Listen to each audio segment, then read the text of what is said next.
ಅವರಿಬ್ರು 30 ವರ್ಷದವರು, ಒಂದೇ ಸಿಟಿ, ಒಂದೇ ಲೈಫ್ ಸ್ಟೈಲ್. ಆದ್ರೆ ಒಬ್ಳು ವರ್ಷದಿಂದ ವರ್ಷಕ್ಕೆ ಇನ್ನೂ ಸ್ಟ್ರಾಂಗ್ ಆಗಿ ಕಾಣಿಸ್ತಾಳೆ, ಇನ್ನೊಬ್ಳು ಯಾವಾಗ್ಲೂ ಟಯರ್ಡ್ ಆಗಿರ್ತಾಳೆ. ಇದು ವಯಸ್ಸಿನ ವಿಷಯ ಅಲ್ಲ, ಇದು ಅರಿವಿನ ವಿಷಯ.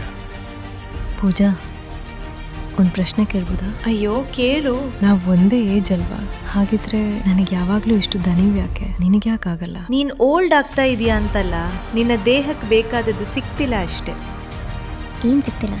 ಹೆಚ್ಚಿನ ಜನರಿಗೆ ಏಜ್ ಕಾರಣ ಅಲ್ಲ ಟಯರ್ಡ್ ಆಗೋಕೆ. ಅವರು ದಿನವೂ ತಿಂತಾರೆ, ಆದ್ರೆ ಸರಿಯಾದ ಪೋಷಕಾಂಶ ಸಿಗ್ತಿಲ್ಲ. ಹಾಗಂದ್ರೆ ಕ್ಯಾಲೋರಿ ಅಂದ್ರೆ ಪೋಷಕಾಂಶ ಅಲ್ಲ ಮರಿ. ನೀನು ತುಂಬಾ ತಿನ್ಬೋದು, ಆದ್ರೆ ದೇಹಕ್ಕೆ ಉಪಯೋಗ ಆಗೋದು ತುಂಬಾ ಕಡಿಮೆ ಇರಬಹುದು. ಆದ್ರೆ ನಾನು ಚೆನ್ನಾಗಿ ತಿಂತೀನಿ ಅಲ್ವಾ? ಅದೇ ಸಮಸ್ಯೆ. ಹೊಟ್ಟೆ ತುಂಬಿದ್ರೆ ಸಾಕು ಅಂದ್ರೆ ಸಾಲಲ್ಲ, ದೇಹಕ್ಕೆ ಪೋಷಣೆ ಬೇಕು. ಹಾಗೆ ತಿಂತಾ ಇದ್ರೆ ಏನಾಗುತ್ತೆ? ಜಂಕ್ ಫುಡ್ ಒಮ್ಮೆ ತಿಂದ್ರೆ ಏನೂ ಆಗಲ್ಲ, ಆದ್ರೆ ಅದು ರೆಗ್ಯುಲರ್ ಆಗಿ ರಿಯಲ್ ಊಟನ ರಿಪ್ಲೇಸ್ ಮಾಡ್ಬಿಟ್ರೆ ಎನರ್ಜಿ ಕಡಿಮೆ ಆಗುತ್ತೆ, ಚರ್ಮ ಡಲ್ ಆಗುತ್ತೆ, ಕಣ್ಣ ಕೆಳಗೆ ಡಾರ್ಕ್ ಸರ್ಕಲ್ ಬರ್ತವೆ, ಕೂದಲು ವೀಕ್ ಆಗುತ್ತೆ. ನಿನ್ನ ದೇಹ ನಿನ್ನ ವಿರುದ್ಧ ಕೆಲಸ ಮಾಡ್ತಿಲ್ಲ, ನೀನ್ ಕೊಡೋದಿದ್ದಕ್ಕೆ ರೆಸ್ಪಾಂಡ್ ಆಗ್ತಿದೆ ಅಷ್ಟೇ. ಹಾಗಿದ್ರೆ ನಾವು ಏನ್ ತಿನ್ಬಾರ್ದು? ಮತ್ತೆ ಏನ್ ತಿನ್ಬೇಕು?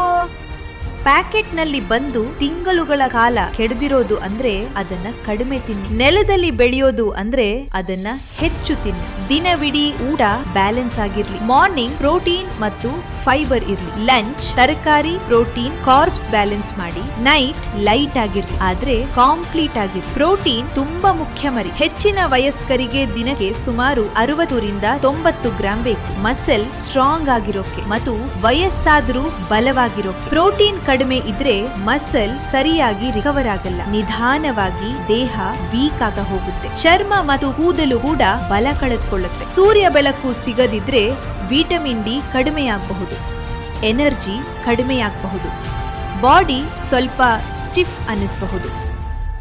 ಸಕ್ಕರೆ ರೆಗ್ಯುಲರ್ ಆಗಿದ್ರೆ ಎನರ್ಜಿ ಫಾಸ್ಟ್ ಇರುತ್ತೆ ಮತ್ತೆ ಫಾಸ್ಟ್ ಇಳಿಯುತ್ತೆ. ಚರ್ಮ ಡಲ್ ಆಗುತ್ತೆ, ಕ್ರೇವಿಂಗ್ ಹೆಚ್ಚಾಗುತ್ತೆ. ಎಕ್ಸಸೈಸ್ ಮಾಡದಿದ್ರೆ ದೇಹ ಕಡಿಮೆ ಕೆಲಸಕ್ಕೆ ಅಡ್ಜಸ್ಟ್ ಆಗ್ತಾ ಹೋಗುತ್ತೆ. ಮಸಲ್ ಸ್ಟ್ರೆಂಗ್ತ್ ಕಡಿಮೆಯಾಗುತ್ತೆ, ಎನರ್ಜಿ ಕೂಡ ಕಡಿಮೆಯಾಗುತ್ತೆ. ಸರಳ ನಡೆ, ಲೈಟ್ ಜಾಗಿಂಗ್ ಅಥವಾ ದಿನನಿತ್ಯದ ವ್ಯಾಯಾಮ ನಿನ್ನ ಮಸಲ್ ಆಕ್ಟಿವ್ ಇಡುತ್ತೆ. ಹೆಚ್ಚಿನ ಹೆಲ್ತ್ ಮತ್ತು ಫಿಟ್ನೆಸ್ ಟಿಪ್ಸ್ ಬೇಕಾದ್ರೆ ಹಿಂದೆ ನಿನ್ನ ದೇಹದ ಕಂಟ್ರೋಲ್ ತೆಗೆದುಕೋ. ಲೈಕ್ ಮಾಡಿ, ಶೇರ್ ಮಾಡಿ, ಸಬ್ಸ್ಕ್ರೈಬ್ ಮಾಡಿ. ನಿನ್ನ ಭವಿಷ್ಯ ಸ್ಟ್ರಾಂಗ್.